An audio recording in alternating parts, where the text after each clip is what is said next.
She humiliated me at prom. 15 years later, she begged me to save her life and wanted another shot. My name is S.M., 37. When I was in high school, we didn't have much. My parents immigrated to the US when I was 6. My dad used to be an accountant back home, but here, the only job he could get was stacking boxes at a warehouse. My mom cleaned houses. We lived in a small apartment above a corner store, and every dollar went toward rent, bills, and sending money back home to our family back in the home country. I remember doing my homework on a mattress on the floor. We didn't have a dining table, so we ate on the rug, spooning lentils and rice out of one pot. My parents never complained. They worked hard and taught me to be grateful, but even so, I knew we were struggling. Kids at school could smell that on me. They made fun of my shoes, my clothes, and about my general existence. They called me refugee even though I was a citizen. They called me coupons, as we were indeed on food stamps. I laughed it off, kept my head down, tried to survive. One day, about a month before prom, something strange happened. Let's call her Claire. The Claire walked up to me at my locker. She smiled like we were friends and said, "Hey, I was thinking, would you maybe want to go to prom with me?" I was stunned. Claire was the kind of girl who dated football players. I was the immigrant kid who apparently always smelled like curry. But she was sweet about it, charming, even. "You're different," she said. I like that. I couldn't believe it. That night I could not sleep. I wanted to dress up, maybe a tuxedo, maybe get her a nice gift. I couldn't tell my parents about it. We didn't have money for food, let alone stuff like this. But I had to do it, it was Claire after all. So I got to work. I kept up with school, but after classes, I took 2 part-time jobs, washing dishes at a diner and sweeping up at a car repair shop. Every night, I came home past 11 p.m., and then I'd study for exams. I saved up enough to rent a tuxedo, a limo, and even bought a second-hand corsage from a pawn shop with the last of my money. My dad ironed my shirt. My mom made me pose for pictures in our tiny living room. They looked at me like I was a prince. When I showed up at the address Claire gave me, I was nervous.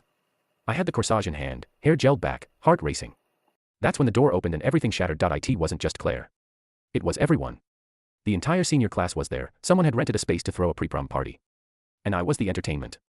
They had a speaker blasting music, and as soon as I walked in, someone shouted, "Look." He actually came. Digital cameras came out. Claire was laughing so hard she was crying. Mason, the guy she was actually dating at the time, held up his camera in face and said, "Get a close-up of the tux." "Is that polyester?" Another said, "I didn't know you could buy tuxedos with food stamps. Did you get it at the thrift store?" Then Claire, still giggling, said the line that broke me, "Did you really think someone like me would go to prom with someone like you, curry boy?" They roared. One of them grabbed the corsage from my hand and pinned it on a mop. Another girl posed with it like it was a joke. Mason spilled soda on my head. And through all of it, someone kept filming. I stood there, frozen. Then I turned and walked out. I didn't go home. I couldn't. I sat at a gas station for an hour, staring at the floor of the limo I had spent weeks paying for. The next day, the video was online. It spread fast. Tux and trauma, they called it. I stayed in school. I didn't drop out. I couldn't afford to. My parents begged me not to give up. But after that night, the bullying only got worse. Notes in my locker. Fake love letters. Someone even stuck a printed screenshot of the video on my desk in English class. I kept going.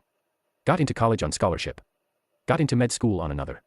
That whole incident had completely broken me. I relived that incident every day. I could not make a single friend in college. Even now after therapy I still have difficulty making friends. I wanted to quit everything. Every time I wanted to quit, I remembered that moment, the sound of Claire laughing, the feeling of soda soaking through my cheap clothes. But in a strange way that fueled by desire to succeed in life. I could not let them win over me, and education and school was my only way out. The fact that I didn't make friends turned out to be a good thing as well. I didn't waste any time on anything else other than studies. 15 years later, I was a trauma surgeon. Now I could afford to live in a nice house, my parents lived with me, and I sent them on their first vacation of their life. Life was peaceful. Then one day, I saw a familiar name on the ER intake sheet, Claire Sanchez. She came in with broken ribs, a fractured eye socket, and bruises up and down her back. Domestic abuse. Her insurance had lapsed. She looked nothing like the girl from prom, tired, thinner, eyes sunken. I walked into her room, and she gasped. She called out my name, "Is that you?" I nodded. She burst into tears. She'd married Mason. They'd been struggling financially for years, couldn't hold down jobs, got deep into debt, and he turned violent. She stayed because she couldn't afford to leave. She whispered, "They say I need surgery. But I don't have insurance. I don't know what to do." I said nothing for a moment. Then I simply said, "Don't worry. We'll take care of it." I performed her surgery. Stayed late to monitor her recovery. Quietly paid off her bill. She was discharged after a few days, then the text started. "Thank you again. I can't believe you helped me. You were always kind. I'm so sorry for how we treated you. I'd love to catch up sometime, maybe coffee." Then she added me on Facebook and started liking all my photos and messaging me there as well. I didn't reply. Not once. This went on for about a month. From Facebook I had found she finally divorced Mason and was hopeful for new beginnings. Then one day, she showed up at my clinic. Dressed up.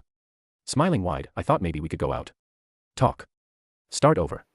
She said. I looked at her and said, calmly, Claire, there is nothing to start over as there was nothing there to begin with. I helped you because I'm grateful to you all. And that is it. She blinked. Grateful. If you hadn't humiliated me that day, I wouldn't have worked this hard.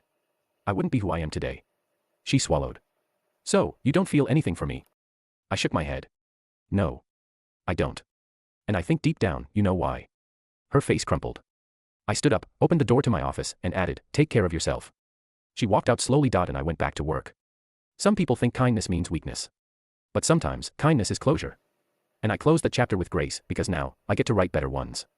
It is so important not to lose focus and keep your loved ones close to you and to remain disciplined, hardworking, and not to run after pointless desires.